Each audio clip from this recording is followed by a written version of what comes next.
Let me go back to the pregnancy, because a lot of women will want to know about this, because, you know, obviously your track is a neat thing. But so you did in a completely carnivorous pregnancy, and the baby was healthy and you were healthy. And this, how did that go? Because you've had 3 of them. Can you compare contrast the pregnancies?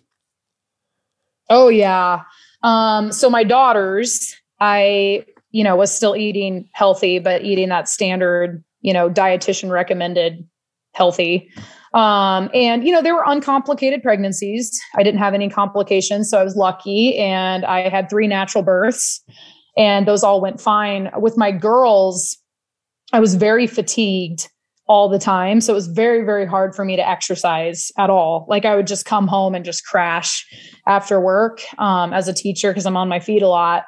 But with my son, so it was completely carnivore. I built this child on steak and eggs and hamburger. I felt great. I was running until 33 weeks, I think. I gained about the same amount of weight. Mm-hmm. And so a lot of people, you know, think, oh, like you're depriving the child, you're not going to gain the right amount of weight. I gained almost the same weight as I did with my girls. But when and then my birth of him was super uncomplicated. I felt good the whole time. And my midwife, I'll never forget it. Right after he was born, she looked at the placenta and she was like, this is the healthiest placenta I have ever seen. Like it was just huge. So that was a big sign of obviously just the health of the nutrients I was getting in my body. I mean, I thought that was the coolest thing that she said that, because it was just proof. And she thought, you know, she didn't question my diet too much. But she did think it was a little weird that I wasn't eating any vegetables. Yeah. One of the concerns that people, did you take a prenatal vitamin or anything? Some people say, well, maybe you're not getting enough folate, and there's some issues with that. Was that something you did or needed to do or wanted to do or had to do? I did take a prenatal, definitely in the beginning. I wasn't super religious about it.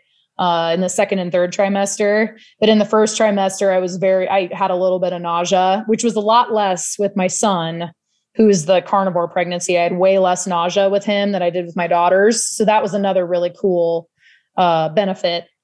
But I wasn't eating as much just because I wasn't as hungry. So I did take a prenatal. Mm-hmm. And he, I mean, as a baby, healthy baby, no problems, growing well, all that type of stuff, or?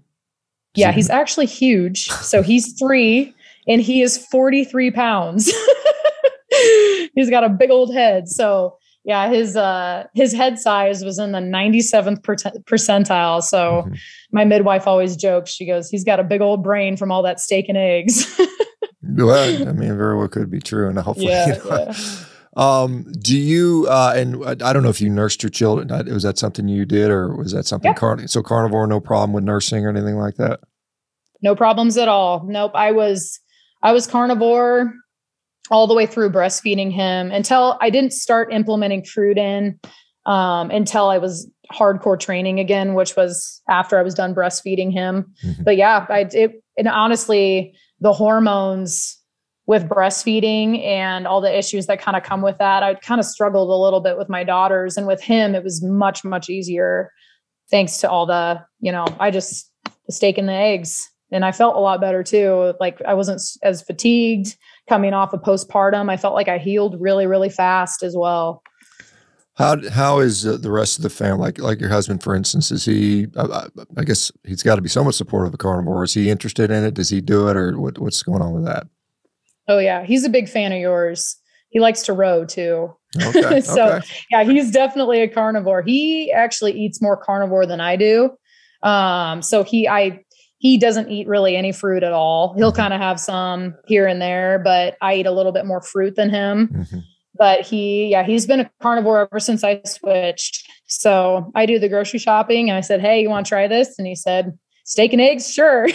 So switching him over was easy, and he just loves it. And he's still an incredible athlete. So he played football in college, and now he does a lot of rowing, does a lot of powerlifting. He can still hang cling about 330 pounds. Oh, nice. So at 36 years old. So he's a pretty strong guy. Yeah. Well, tell him I hit that at like age 43, so he's got to keep going. I remember you got to keep it going. When I started Olympic lifting in my 40s for Highland Games, and I think I got up to about a 3 330 hang clean. I think I was 42-ish, 43 years of age. So give him a target to shoot for. So that's awesome. I will. Good for that. So I mean, and it's obviously he's doing well with that. What about the kiddos? What are you guys feeding them? I'm feeding them some, I mean, they're not probably carnivore, but I mean, they're probably getting plenty of eggs, and I don't know. What are you guys doing with the kids? Absolutely. Yep. They are animal-based through and through.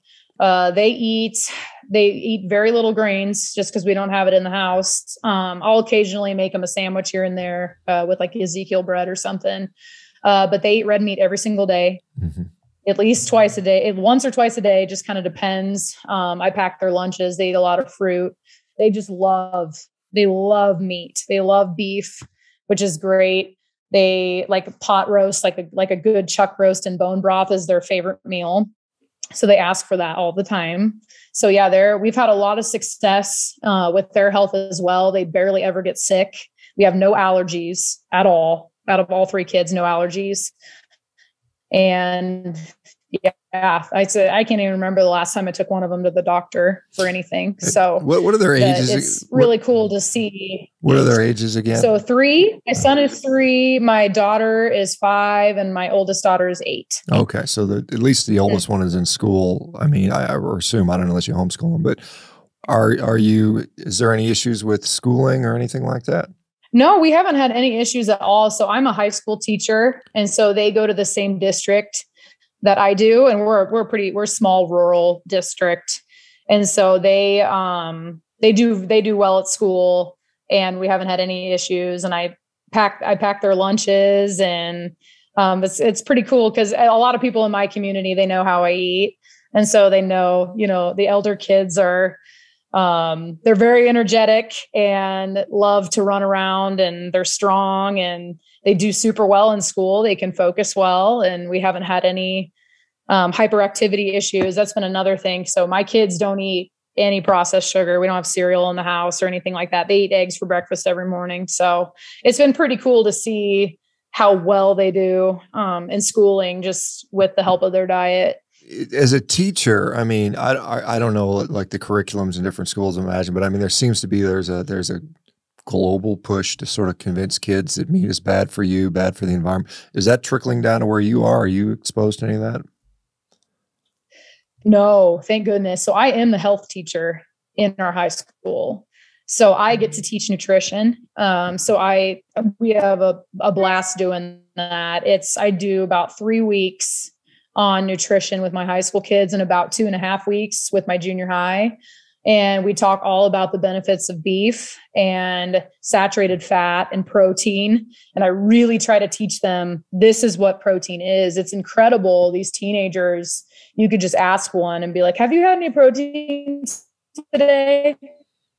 And they'll go, I had an apple. It's like, that's protein. Like, they just don't understand like what a protein really is, because they're just bombarded with convenience foods like Pop-Tarts and cereal. And so I really try to educate them on, here's what protein does for your body, the building block of your cells. And we really talk about red meat.